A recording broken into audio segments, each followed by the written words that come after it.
Jews have been waiting for the prophet of the end times promised in the Torah for hundreds and thousands of years. And against the bookless polytheists, whether it is the polytheists of Mecca or other Arab tribes against the godless, bookless polytheists, they ask for Allah's help against the other shirk societies in the world for the sake of Muhammad Mustafa, who will be sent in the end times. When they go to wars, when they fight with the infidels, then they are the people of the book.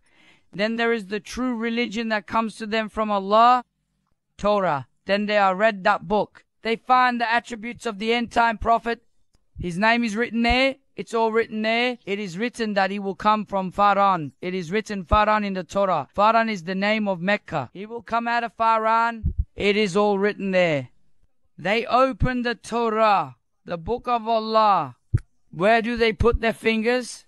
They put their fingers on the verses that declare the blessed name of the Messenger of Allah and his attributes. And they say, My Allah, we ask your help for the sake of the Prophet Muhammad, whom you promised to send in the end times.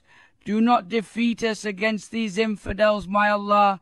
And as soon as he prayed, the Jews were victorious in all wars for the sake of Rasulullah. When they did not change the religion of their prophets, when they did not falsify the book, when they worshipped the Torah, who did they use as intermediary? Who were they using as an intermediary? Muhammad Mustafa sallallahu alaihi wasallam. When that prophet whom they knew, they realized from which ethnicity did he come?